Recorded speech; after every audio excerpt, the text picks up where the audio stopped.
This is Eve Sheldon with the Power of Tarot, and we're going to take a look at the full moon here in March. It's going to be on the 23rd of March. We have a few things going on this week. As well as having the full moon on the 23rd, we're also going to have a partial lunar eclipse, which will be visible in North America. It's going to be at 4:47 in the morning, but that definitely is going to add to our energy of this full moon. And we also have the March or spring equinox happening here on March 20th. So three things, powerful forces all in this week. This full moon is going to be pretty beneficial because it is in Libra, and Libra is the sign of balance. So it's going to bring us some good things. I think it's going to be a really wonderful new moon. I'm sorry, full moon. So let's take a look at this full moon in Libra in March, and I ask the ancestors to help me channel whatever's going to help us information-wise to use this energy in a really good way and the best that we can. So we're shuffling the cards, putting the energy of this full moon cycle into the cards, and now we're going to take a look and see what's going on.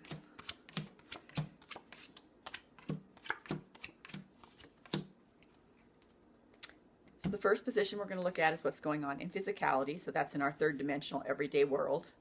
And what we've got happening here, supporting the entire spread, is the Lover's card. And here's the card. So the Lover's card is the card of new beginnings.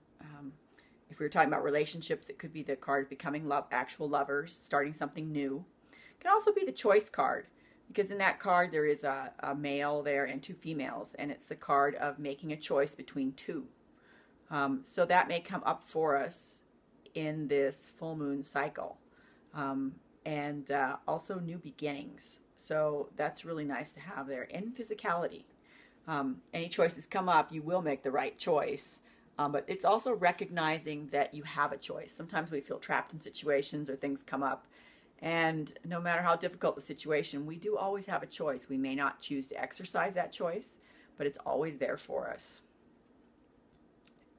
At the top in physicality, we have the Four of Swords. And there is the Four of Swords card. As you can see, the gentleman's laid out on a bed or on a pallet, and he's resting. And the windows are open behind him. And I don't know if you can see, but there's a lot of large birds of prey flying around outside. And there's activity outside, but he is resting. So that's the card that shows us that in physicality, it's time for us to take a break. Step back and allow Spirit to do its work. Spirit will do a lot of things for us if we allow it to have that choice. So in other words, that choice comes back to the Lover's card at the bottom. We always have the choice to allow Spirit to help us through stepping back. And we don't have to be quite so busy in physicality. We can let Spirit do the work for us. That's how we were meant to be here on planet Earth. A little bit off track, but we can get back on that track again by stepping back. So that's good. And it's not the card of giving up. It's a card of allowing. So there's an important distinction there. The next position we're going to look at is what's happening emotionally with this full moon in Libra. Two of Cups card is at the bottom.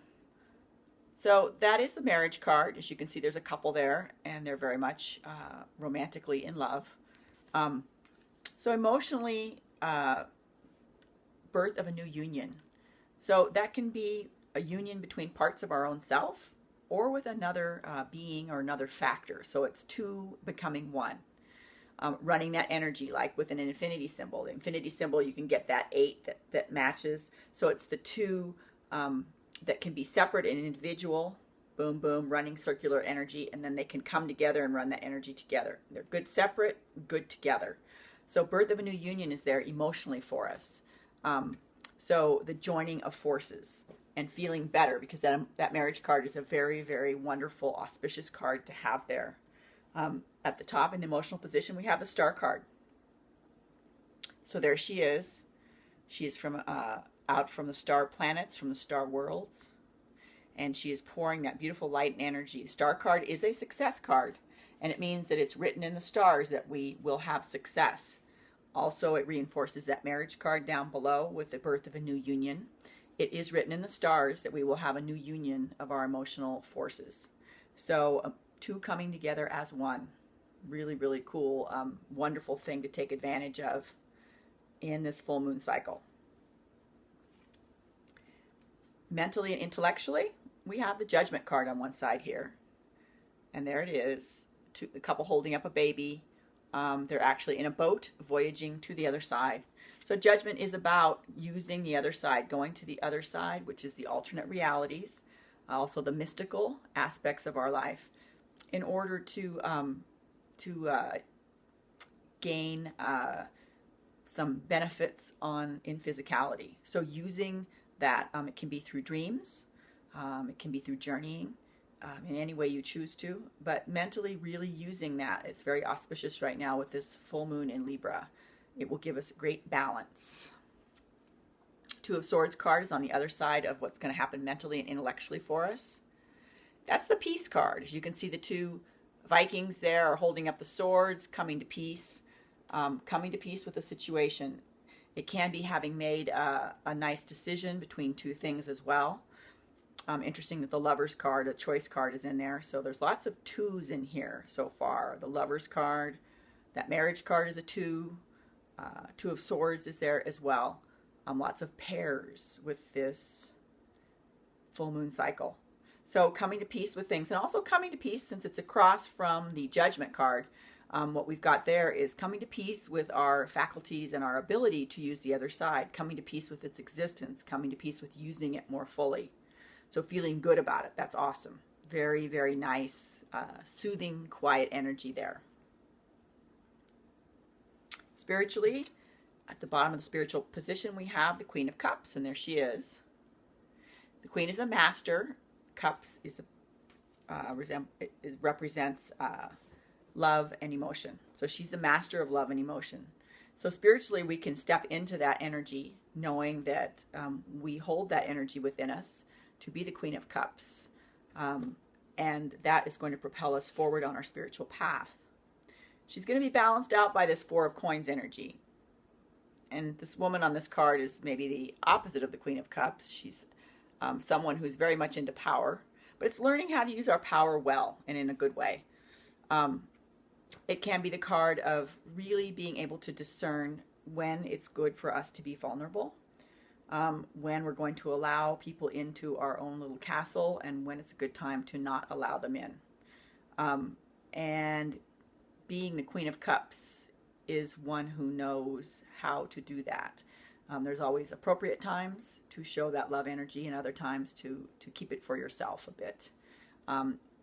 So that's kind of interesting there. There's a balance that's going to happen in there. For outcome cards, we have the Ace of Cups. It's in the middle of the spread here.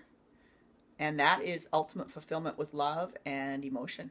So that's a beautiful card. That cup is very full. The woman at the top of the card is pregnant with and full of love and emotion. So that's our outcome with this full moon. So that's really awesome. We've got the Page of Cups next to that. There he is. The Page is a more youthful energy. Young. He would be an adolescent if he was in our world. Just learning about love. So looking at love with a more youthful perspective, a fresh new perspective, is going to bring us more fulfillment through the Ace of Cups. So those are going to work together. We really don't have to do anything. It's ours. It's ours to have, but recognize that it's there and use it. They're crossed by the Futility card. And there it is. Seven of Swords. So that gentleman is tossing the swords out there and not getting much back. So futility is about the fear of futility, not futility itself. It's an old memory that we hold, that we're remembering times when we made a lot of efforts and we didn't feel rewarded by our efforts. So situations are going to come up with this full moon that will remind us of that. And the trick is to not go into that fear of futility, but to say, nope, I don't need to experience this right now. This isn't good for me, and move on. Sometimes in tarot decks, the fear of futility card is resembled by one sword in the middle and six swords which sort of float around on the outside of that. And there's one desired outcome and then the mind creating 6 different ways that it can't happen. No, it can't happen. It didn't happen before, and overthinking things. So all we have to do is just let it go, move on, and all those swords will drop and of opposition, and it's just self-created. So that's just one little bit of work that we have to do. All these other cards are really, really sweet and really, really nice. A nice, easy, balanced full moon cycle we're stepping into. So enjoy it and use it, and it's very powerful with that partial lunar eclipse happening, and also with the spring equinox. Days or nights are equal now, and it's a super nice time of year. So enjoy and use it.